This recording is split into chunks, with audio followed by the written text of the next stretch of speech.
야, 이거를 보면 도대체 윤석열 대통령은 민심이라는 게 뭔지, 왜 무섭다고 하는지 알기나 할까라는 생각밖에 안 드는데요. 지난 영상을 통해 대통령실에서 이동관실을 간보고 있다는 소식을 전해드리지 않았습니까? 그런데 이번엔 더 황당한 소식이 전해지고 있습니다. 어떤 일들이 벌어지고 있는지 이번에도 핵심만 간략하게 전해드리도록 하겠습니다. 야, 이쯤 되면 진짜 대단하다는 말밖에 안 나오는데요. 새 총리에 김병준 씨와 원희룡 씨가 거론되고 있다고 합니다. 원희룡 씨요. 새 국무총리 후보군으로 어떻게 원희룡 씨 얘기가 나오고 있는 건지 정말 상상도 안 되는데요.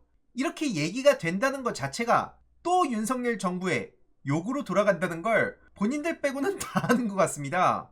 그렇지 않겠습니까? 그러면서 지난 영상에서 말씀드렸던 비서실장엔 김한길, 이동관, 그러더니 이번엔 장지원 씨가 거기에 물망에 올랐다는 얘기까지 나오고 있죠. 무슨 정무장관직을 만드네 마네 아주 별의 별소리들이 다 나오면서 장지현 씨가 꾸준히 거론되고 있는 거고요. 이게 국정쇄신이랍니다. 국정쇄신. 아니, 국정을 쇄신한다는 뜻을 모르고 저러는 걸까요? 아니, 여기 있던 사람들 치워버리고 바로 옆에 있던 사람들 그대로 다시 앉혀놓으면 이게 윤석열 대통령 머릿속에서는 쇄신인가 보죠? 진짜 무슨 세계관인지 모르겠습니다. 아니, 그리고 원희룡 씨 얘기할 거면 옆에서 요러고 서있던 이천수 씨도 뭐 하나 줘야 되는 거 아닙니까? 그렇게 망신이란 망신은 다 당하면서도 심지어 마지막에 이재명 대표 지지자들 향해서 망언을 해서 또 며칠간 떠들썩하게 만들지 않았습니까? 윤석열 대통령 입장에선 이천수 씨도 큰일 한 거 아닙니까? 원희룡 씨를 총리 주면 이천수 씨는 어떻게 될지도 매우 궁금한데요. 아무튼 원희룡 씨는 또 막판에 뭐라 그랬습니까? 국민들 정권 심판 시급하다고 본 거 아니냐? 출구조사에서 처참한 결과가 나오니까 바로 원희룡 씨가 저런 말 했습니다. 그런데 국무총리요?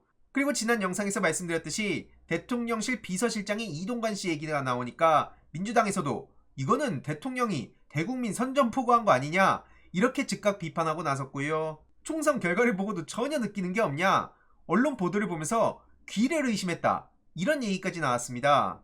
지금 언론을 옥죄고 국회 해상권 부활을 운운하고 반헌법적인 쿠데타까지 기도했던 대표적 반국민 인사를 비서실장으로 데려간다고? 심지어 총선에 참패를 해놓고 이런 짓을 저지른다고? 이런 얘기가 나올 수밖에 없는 거고요. 이러니까 대국민 선전포고란 비판이 나온 겁니다. 이렇게 하마평에 오르는 것 자체가 경악스러운 상황이 아니면 뭐겠습니까? 지금 정부 부처에서는 총선 결과에 충격을 받았다고 하는데 모르겠고 난 대통령이야, 거의 이 정도 세계관 아닙니까?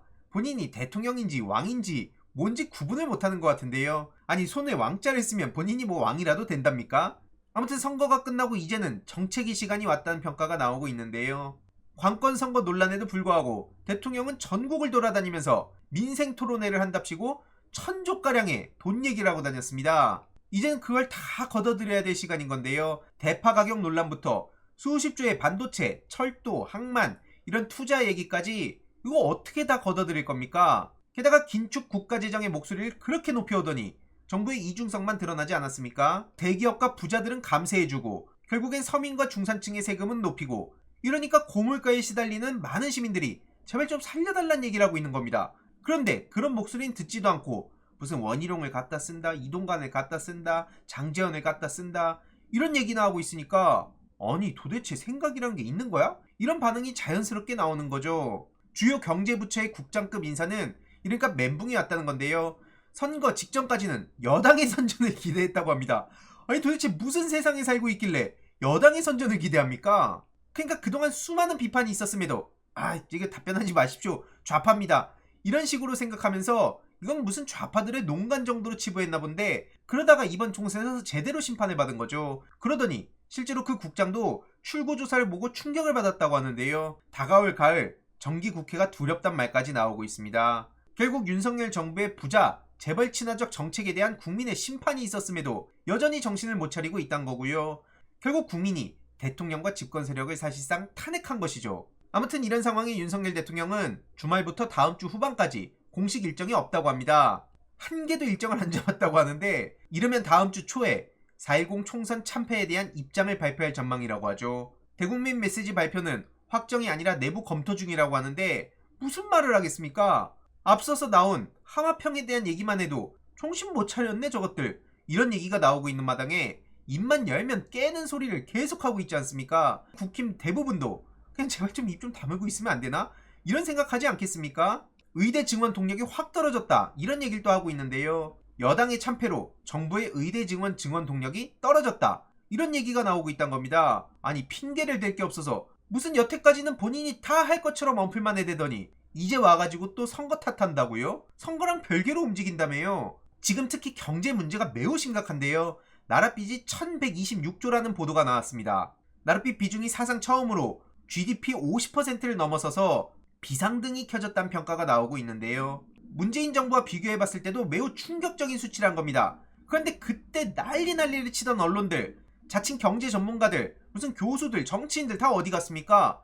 왜 이제 와가지고는 자체 입틀막 하는 거죠? 그때는 그렇게 용기 있는 척 다 하던 사람들이 지금 와가지고는 실제 입틀막을 해버리니까 무섭습니까? 그래놓고는 또 이재명 정부 들어서면 뭐라 그러겠습니까?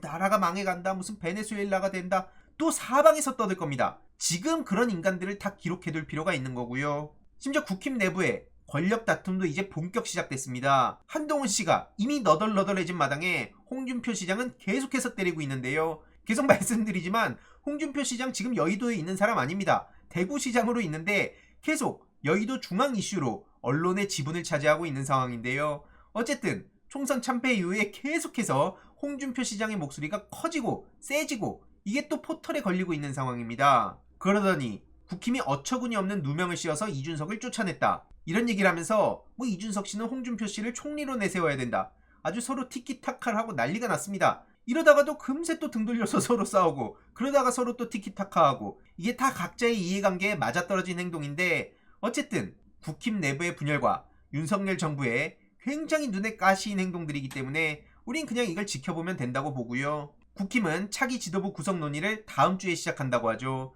다음 주 월요일에는 4선 이상 중진 간담회를 한다고 하는데 여기서 무슨 뾰족한 수가 나오겠습니까? 가장 큰 리스크인 대통령, 그리고 그동안 언론 뒤에 숨어있던 김건희 씨, 이들이 가장 심각한 리스크의 본진 아닙니까? 그런데 그들한테 찍소리도 못하는 사람이 지도부에 들어선다고 한들 무슨 변화가 있을 것이며, 설령 거기에 척지는 사람이라면 검찰이 또 가만히 있지 않을 것 같다는 얘기가 나오는데 뭐 하나 제대로 되겠냐니까요. 이런 와중에 역시나 또 기회를 틈타서 본인 이름값을 높이려는 사람들이 꼭 등장하기 마련입니다. 박정훈이라는 사람은 영수회담? 그건 항복하는 거다, 내가 아는 윤석열은 피의자와는 절대 안 만난다, 이번에 송파 갑에서 당선된 사람인데요. 한마디로 이재명 대표와 조국 대표를 윤석열 대통령은 절대 안 만난다. 왜? 그 자체가 불의와 타협하는 거기 때문이다, 이런 얘기를 하는데요. 자, 바로 떠오르는 사람이 있죠. 아니 그러면 장모랑은 어떻게 아니 김건희 씨랑은 어떻게 여태까지 안 만나고 있나? 이런 얘기가 자연스럽게 나오지 않겠습니까? 한동훈 위원장도 입만 열면 결국에는 제 얼굴에 침 뱉는 짓을 해서 나락간 마당에 이제 남은 국힘 정치인들도 굉장한 딜레마에 빠질 수밖에 없습니다. 이거 당연한 거 아닙니까? 결국 무슨 말을 하든 제 얼굴에 침 뱉기가 될 수밖에 없는 거고요. 게다가 중요한 건 지난번 민주당 180석과 지금 이재명의 민주당은 다를 수밖에 없다는 겁니다. 지금 175석은 구도 자체도 다르고 인물도 다르고 특히나 이재명 대표의 의지가 지난번 이낙연 체제 때와 차원이 다르기 때문에 그때를 놓고 계산을 하는 건 국힘 내부에서 참패할 수밖에 없다는 거고요. 범야권 의석으로 따지면 190석에 육박합니다.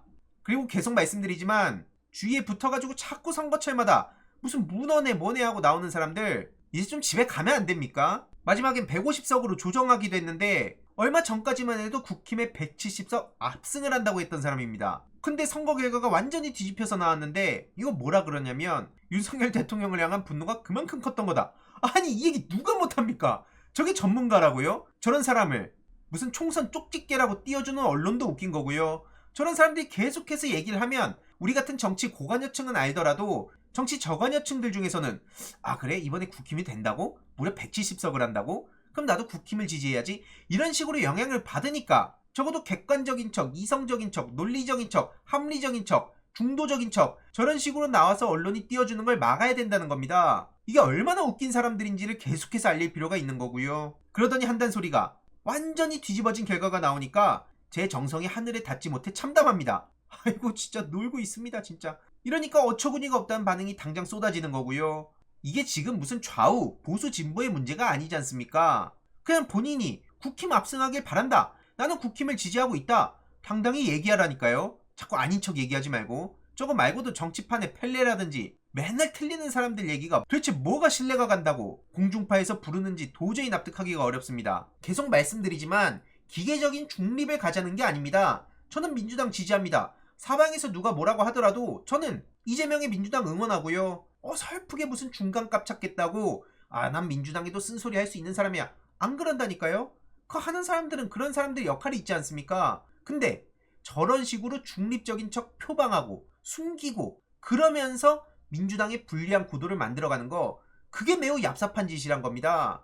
그러는 방송에 대해서도 최근 김갑수 씨가 굉장히 강하게 매불쇼에서 비판했는데 많이들 보셨으면 좋겠고요. 아무튼 지금 펜앤드마이크의 정규재 씨도 보수의 행동 지침이라면서 나름의 부정선거를 운운하는 사람들하고는 차별화를 두고 있습니다. 아무튼 이게 어떤 식으로 또 싸움이 번져가는지도 계속 주목해서 볼 필요가 있고요. 그래서 이번 내용을 요약해보자면, 윤석열 정부 여전히 정신 못 차렸다.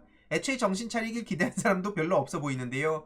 총선 참패하고 이제 국민의힘 내부에서 본인들 살 길을 찾을 사람들이 하나둘씩 튀어나올 겁니다. 이거에 대해서 민주당은 충분히 예상을 하고 있는 상황이기 때문에 하나씩 그냥 대응을 해가면 된다고 보고요.